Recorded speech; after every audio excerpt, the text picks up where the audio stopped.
Hello, BookTube. This is my University Press's Spring Sales book haul. Last week, I needed some retail therapy, and I decided to order a copious amount of books, including ordering from 3 university presses that were having spring sales. Over the course of this week, those orders have come in. I'm going to start with the order that came in today, even though it could have come in yesterday, but for whatever reason, the post office kept this order an extra day.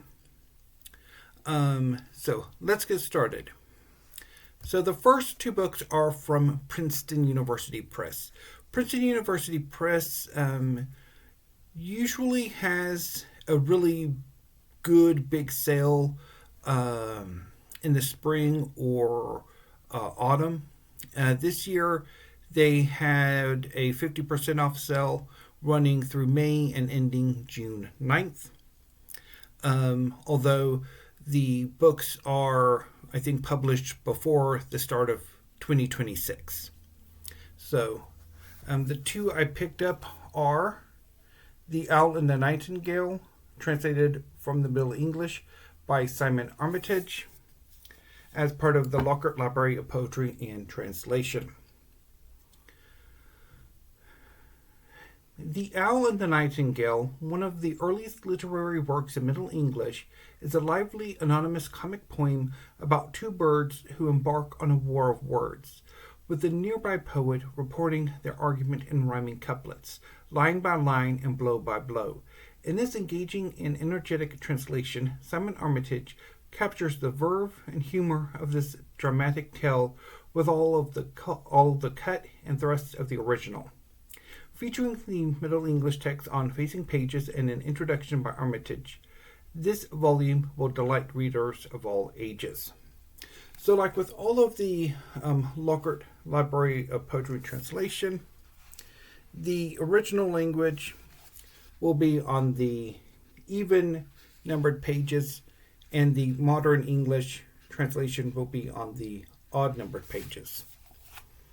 The interesting thing about this poem is that the poet is unknown. So what I'm going to do is I'm going to place The Owl and the Nightingale in the O section of my library, because I decided with Gilgamesh that I would place it in G rather than like an anonymous section or going with the translator. I just decided to start with the title of the work. So that's where it will go. It'll hang out with Ovid.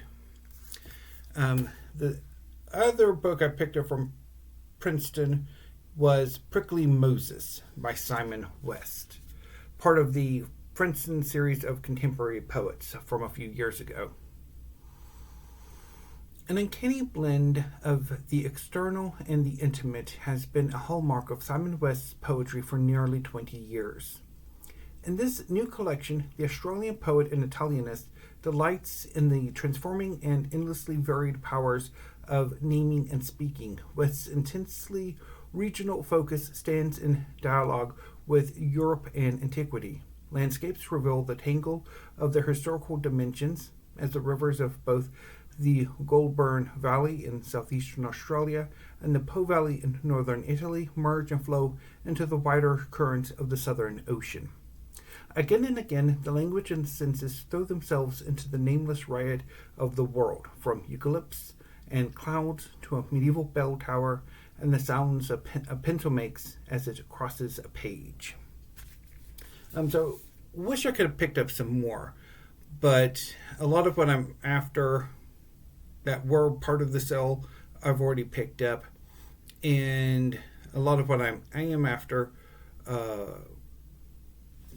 wasn't available, because there's one of the more recent entries in the Lockhart Library of Translation that I really want was not available.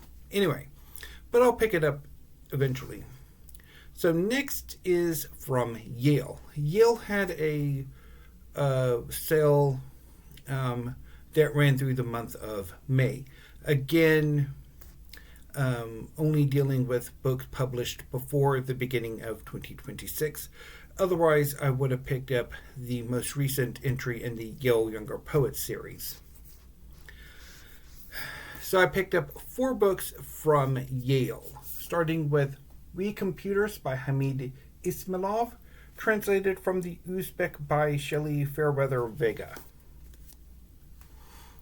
In the 1980s, French poet and psychologist Jean Peirce finds himself in possession of one of the most promising inventions of the century, a computer.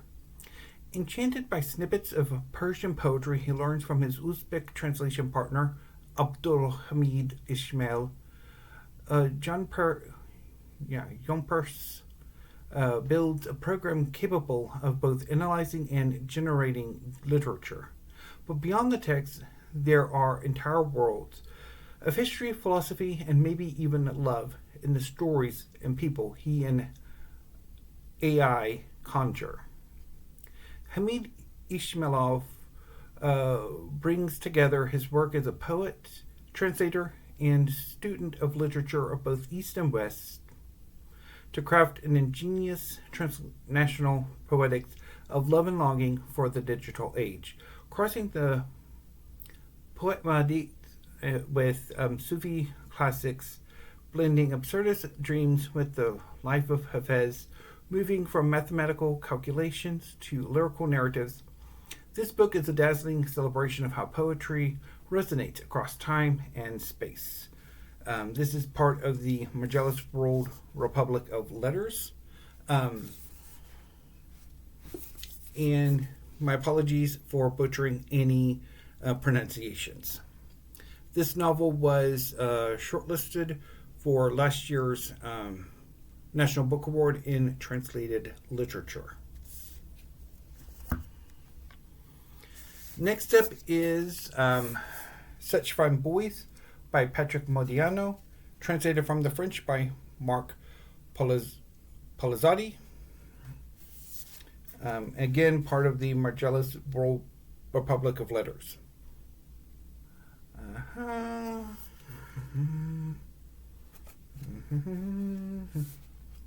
Okay.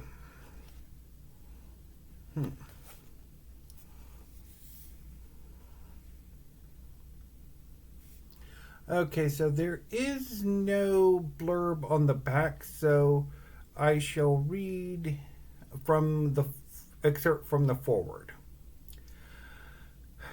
Of all Modiano's novels, this is at once the clearest, the purest, and the most complex. Each of his major themes appears in it, linking this book with both his previous volumes and those that followed. This is my favorite of Modiano's works, because it's the one that best expresses the admirable likeness firing his imagination. If you haven't yet read this novel, or haven't read it in a long time, come inside without further delay, for it holds many a key to Modiano's secretive and compelling body of work. This from J.M.G. Leclésio, winner of the 2008 Nobel Prize for Literature, and of course, Modiano himself won the Nobel Prize in Literature.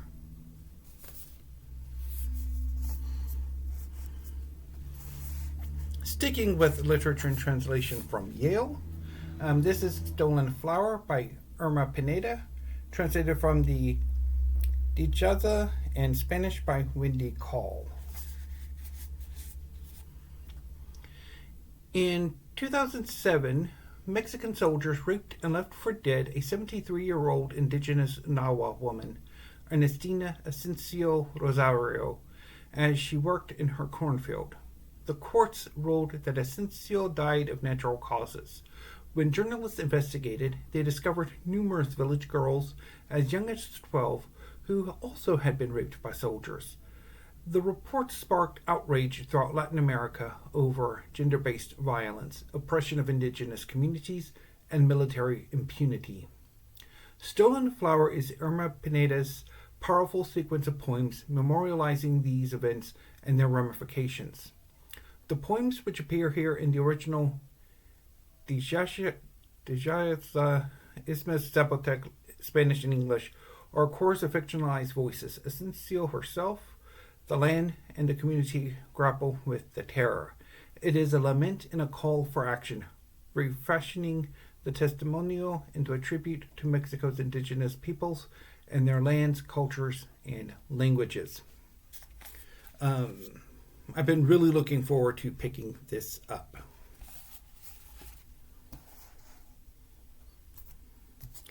And the last book from Yale is Swann's Way by Marcel Proust, translated from the French by C.K. Scott Moncrief. This is the first volume in Search of Lost Time. And there are no blurbs on the back, so I shall read the...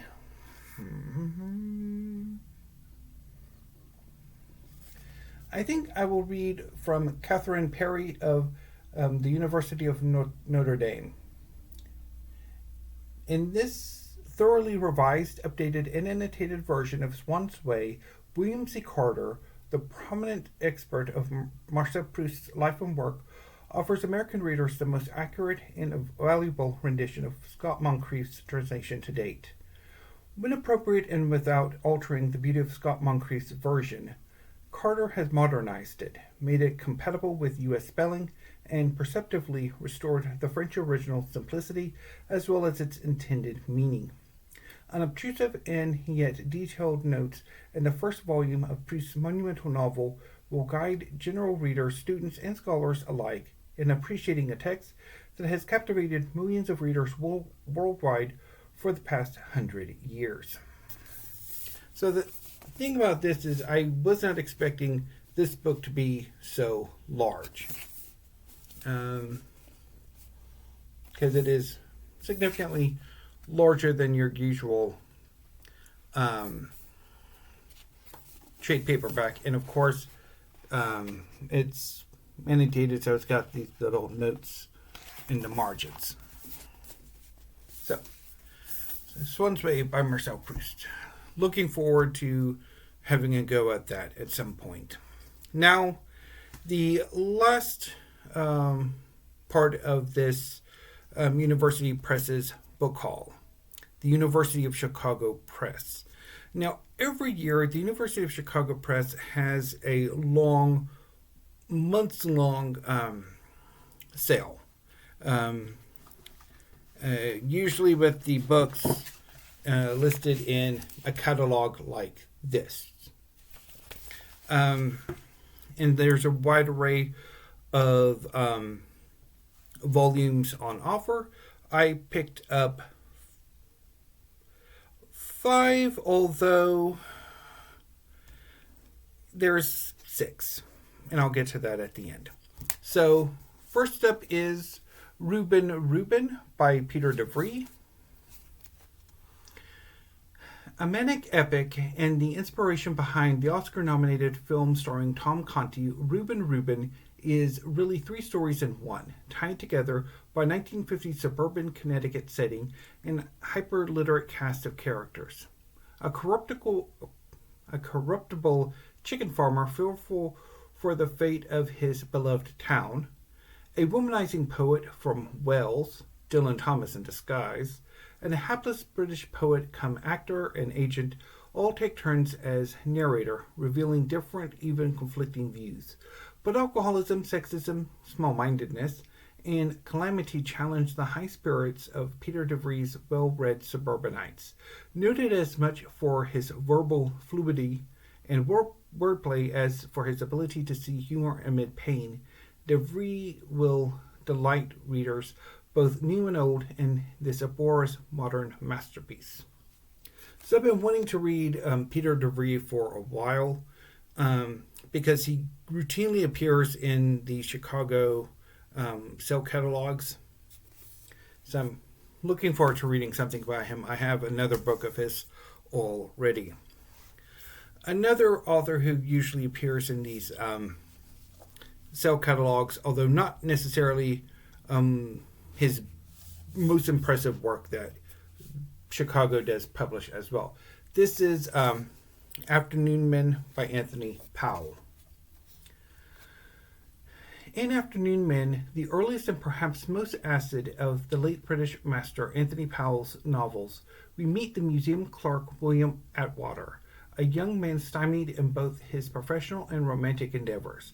Immersed in Atwater's coterie of acquaintances of similarity, a similarly unsatisfied cast of rootless, cocktail-swilling London sophisticates, we learn of the conflict between his humdrum work life and lounge social scene, of his unrequited love and during a trip to the country, of the absurd contrivances of proper manners. A satire that verges on nihilism, and a story touched with sexism and equal doses of self-loathing and self-medication, Afternoon Men has a grim edge to it, but its dialogue sparks and its scenes grip, and for aficionados of Powell, this first installment in his literary canon will be a welcome window onto the mind of a great artist learning his craft. So I've been wanting to try Anthony Powell for a while, although I'm really wanting to try his Dance to the Music of Time, which was not included in this cell. Next up is Nothing Vast by Moshe Marvit. My apologies if I butchered that pronunciation.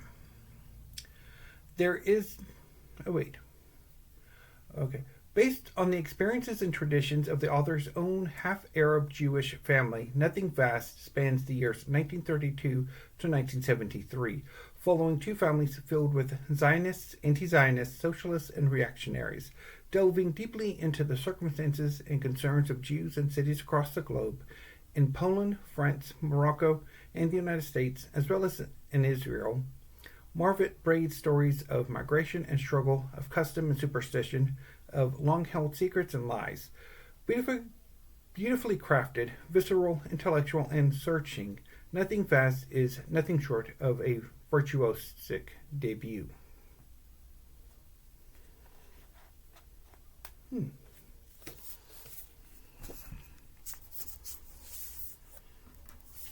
Next is The Moon in Foil by Zuska Kepplova, translated from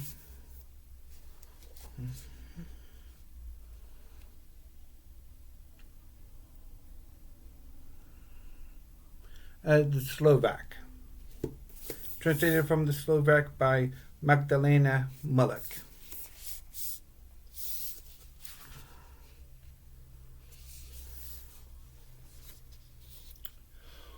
Borders are disappearing, being wiped away by the tides of history. Petra, Anka, Mika, Natalia, and Juliana, their parents lived entrenched behind the Iron Curtain, but they can travel and traverse the world. What will they make of these limitless possibilities?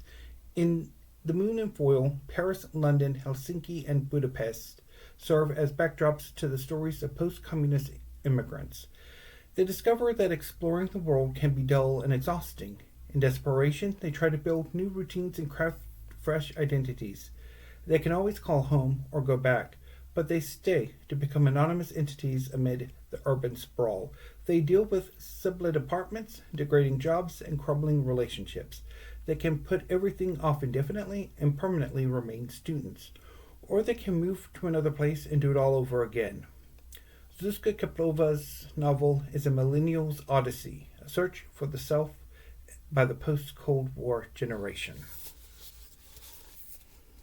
So I've been seeing this novel in various iterations of the Cell catalog, and I've been wanting it for years, and so very happy to have finally picked it up. Finally, The Worst Thing of All is the Light by José Luis Serrano, translated from the Portuguese by Lawrence Schimel. So both this and The Moon and Foil were published by Siegel, which is distributed by the University of Chicago Press. The Worst Thing of All is the Light tells two stories. First, that of the friendship of two heterosexual men, Koldo and Edorta. through the decades of the late 20th century in Spain's Basque Country. Well, maybe this is translated from the Spanish. Wait, I thought he was... Okay, no. Okay, he's Spanish. I don't know why I thought this was Portuguese. My apologies. This is actually translated from the Spanish by Lawrence Schimel. So let's start over. The Worst Thing of All is the Light tells two stories. First, that of the friendship of two heterosexual men, Koldo and Edorta, through the decades of the late 20th century in Spain's Basque Country. In the book, Edorta writes in order to try and save from oblivion his relationship with Koldo, a bond for which the word friendship falls short, yet for which he is too afraid to use the word love. It is the story of two men who are in love and don't know it, or don't want to know it. The second story is that of its author, Jose Luis Serrano, in the present day as he enjoys his summer holiday in the same Basque country and talks with his husband at length about myriad things, but mostly about how to narrate the relationship of Koldo and Edorta, two men who did not allow themselves to construct the domestic life that their counterparts enjoy today. Together, these stories show a love that the lovers hope will outlive them, a love that is the same even if we give it different labels. So, been looking to pick this one up as well. Now, when I received my package from the University of Chicago Press, there was an unexpected sixth book, Nothing Vast, by Moshe V. Marvit. And I was thinking, what? What is this? So I went and looked, and sure enough, I accidentally ordered this book twice. Which, as it's interesting to note, I also accidentally ordered a package of butter twice with this past grocery order. So I have 2 copies of Nothing Vast, which is published by the University of Cincinnati Press, or Acre, which has a distribution agreement with the University of Chicago Press. So, my book haul in, I guess, size order would be Swann's Ray by Marcel Proust, translated from the French by C.K. Scott Moncrief.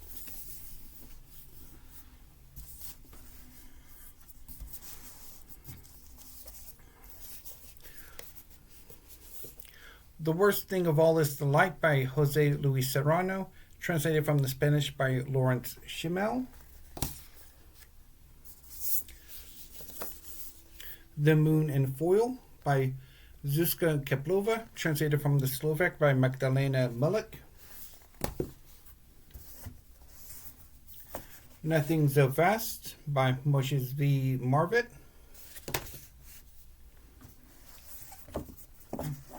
Afternoonman by Anthony Powell. Reuben by Peter de Vries.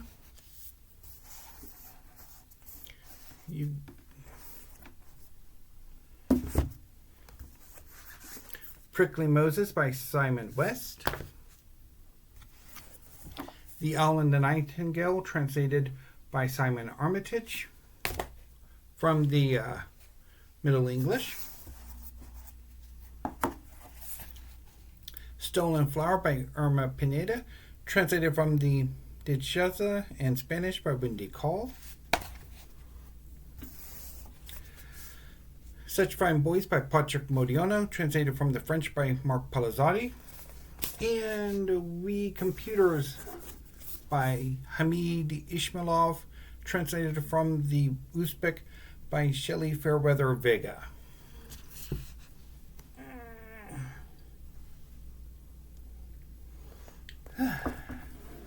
So, that is my latest book haul. I don't have anything else outstanding at the moment, but there is always the urge to buy more books. So anyway, BookTube, I'm going to go ahead and sign off for now. My apologies for flubbing pronunciations and the whole thing with the worst thing of all is the light. But anyway, so I will be back tomorrow with weekly reads, and probably I'm going to try to film a writing video in the morning so that I actually get it done, because I really want to do that video.